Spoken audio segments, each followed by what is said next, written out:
You are tuned in to another edition of Jawbreak Sports Rundown, where we break down every game, every play, every morning. It's Monday, May 19th, and we're recapping all the top sports stories from Sunday, May 18th. And let me tell you, it was an electric day in the world of sports. We saw a historic sweep in Chicago, dominance in LA, a blowout in the NBA playoffs, and an ice-cold finish on the PGA greens. Let's waste no time and jump right into it.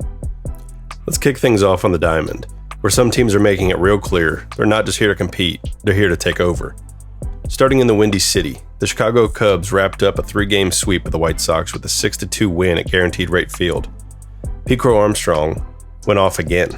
He racked up a triple, a double, and scored twice. He's now hitting .303 on the year with 11 homers and 13 steals. This dude is doing things that no Cub has done in decades, and the energy around that team is growing by the day. Colin Ray got the win on the mound, holding the Sox to just 1 run across 5 innings. The Cubs are now second in the NL Central and closing in fast on the Brewers. Out west, the Angels did something they haven't done since 2010. They swept the Dodgers. That's right. In a rivalry that's been heavily one-sided, the Halos flipped the script. Final score, 6-4.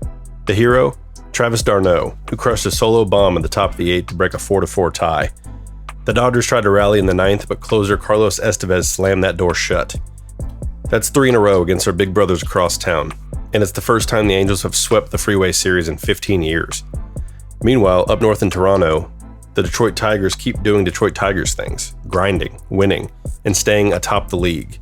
They pulled off a 3-2 win over the Blue Jays, thanks to a go-ahead RBI from Spencer Torkelson in the 7th. That puts the Tigers at 31-16, the best record in baseball. Quietly, efficiently, Detroit's been getting it done with elite pitching and timely hitting all season. And that win was textbook.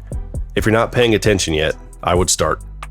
In San Diego, the Mariners continued their tear through California, sweeping the Padres with a 6-1 win at Petco. Brian Wu was dominant. 6 innings, just 1 run, 6 strikeouts. Julio Rodriguez chipped in with an RBI single, and Seattle's bullpen shut it down the rest of the day. That's a huge road sweep for a team that's been finally putting all the pieces together.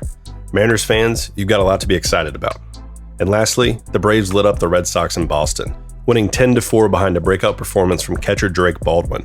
He's now hitting an insane .531 in the month of May. And no, that's not a typo.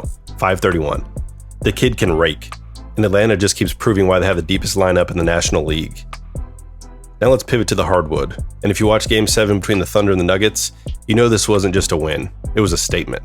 Final score, 125-93, and yes, you heard that right, a 32-point blowout in a Game 7.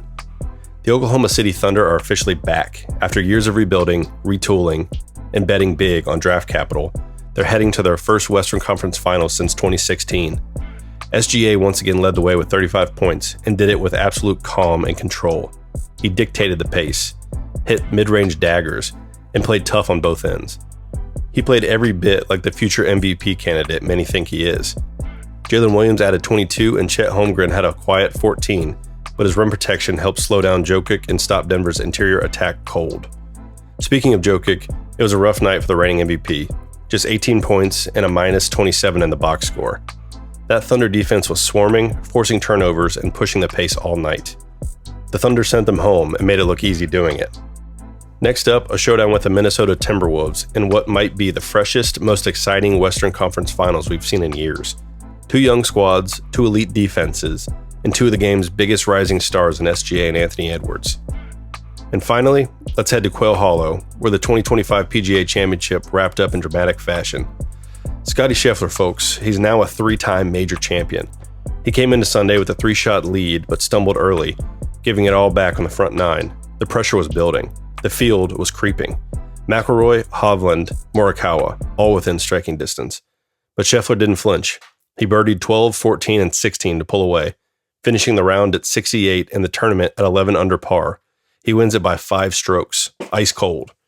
What makes this one special is how he bounced back. He lost the lead, tightened up his swing, and trusted his putter when it mattered most. That's the mark of a true major winner.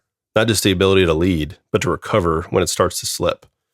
At 28 years old, Scheffler now joins elite company, 3 majors, all in the last 3 years. He's not just the best in the world. He's building a resume that could land him among the all-time greats if he keeps this up. Quail Hollow, by the way, was absolutely brutal. Fast greens, tight fairways, brutal pin placements. This course chewed up and spit out most of the leaderboard, but not Scotty. He walked in like a man on a mission. So that's a wrap on the May 18th, 2025 Sunday rundown. The Cubs, Tigers, Angels, Braves, and Mariners all came out swinging. The Thunder slammed the door shut on Denver. And Scotty Scheffler, he locked in his third major title with one of the clutchest comeback nines we've seen in years. We'll be back tomorrow breaking down Monday's action, but until then, keep it locked right here on Jawbreak Sports. This is the place for every game, every play, every morning.